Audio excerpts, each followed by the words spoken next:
We are making a fake semi-naked wedding cake and we are starting right now.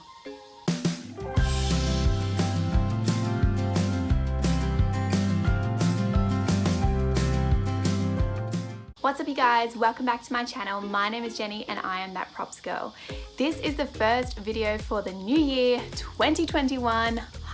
We are finally there guys, and if you did not know, I got engaged over the Christmas period, and so to celebrate, today we're going to be doing another fake wedding cake video. If you guys haven't seen my previous video on how to make a fake wedding cake, and then be sure to check this video out after you finish watching this video. Today's wedding cake is going to be a semi-naked wedding cake, which basically means that the icing is partially revealing the cake underneath, and I'm so excited to share this with you guys. If you enjoy this video, be sure to give it a big thumbs up and hit the subscribe button and the bell next to the subscribe button so you can be notified whenever I upload. And with all that said and done, let's jump straight into the video.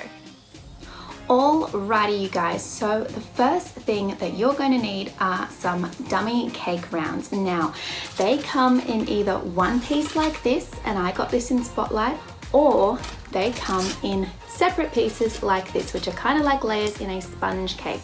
Now for the purposes of this cake, I'm going to be using these separate ones because I really want to see the defined layers, but depending on the type of cake that you're making will obviously depend on which round you buy. Now as I said, I bought this in Spotlight Australia, but you can also buy them in Hot Dollar as well, and they come in various sizes. You will also need a clear space to work on. I like to lay down some newspaper, and you will need some paint for whatever color you want your cake to be. I'm going with a brown color here, and I'm going to mix in some white as well. I like to also use a kitchen sponge, just fold it in half to sponge it onto the cake so it does look like a sponge cake. My favorite wall filler is back again, which is going to act as our fake icing. You can also use lightweight spackle as well. I tend to use a plastic spoon to get that out of the container, and I've got a clay scraper here which we're going to be using today to push the icing around the side of the cake. You also need something to put your paint in, and to seal it we're going to use some Mod Podge, which is again a class favorite of mine.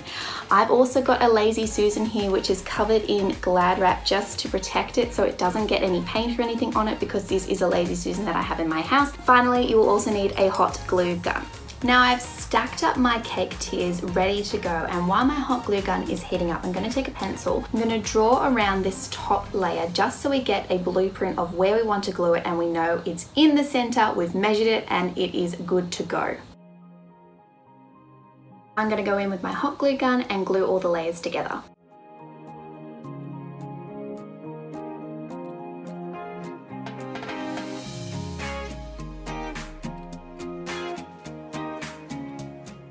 Now that we've got our cake base all set up and glued together, it's time to turn our attention towards painting.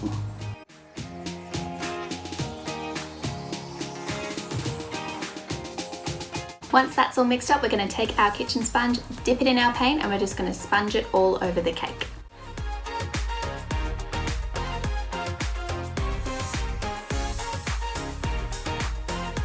Now before I go and paint my top, I like to go in with a little paintbrush and just go around all of the bits that you have missed with your sponge, because I guarantee there will be tons.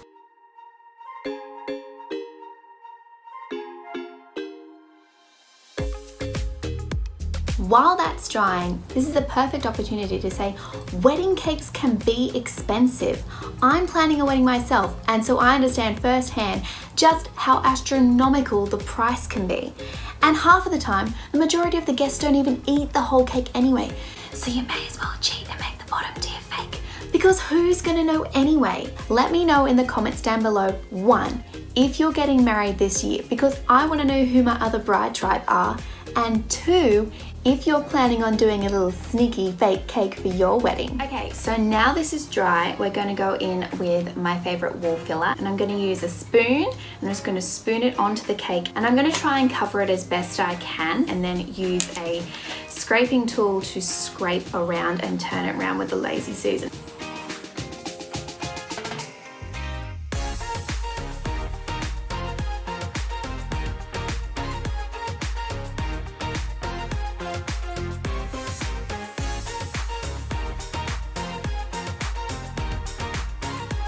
So ignore the leftovers that are sitting on the top there, but we're going to take our scraper just like we did with this top layer and basically gently press it against the cake and then just start turning it, and you'll get some of the wall filler coming off onto the clay tool, and that's exactly what we want. And we're just going to work it around the side there and keep turning until we're happy with the consistency.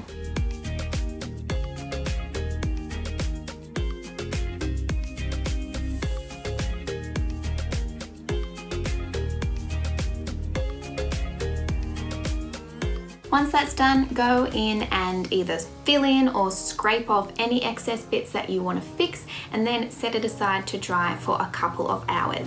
You'd be forgiven for thinking that this was real. Once I sealed it with Mod Podge, I went in with some little wire flowers, and you can use any decorations that you like. You can use vines if you want it to look a little bit more rustic. As I said, I got the wire flowers and I just pressed them into the foam. It was so easy.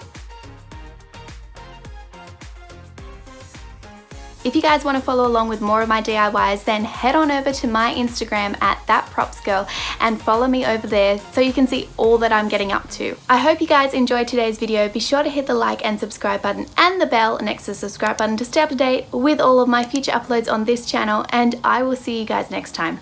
Bye.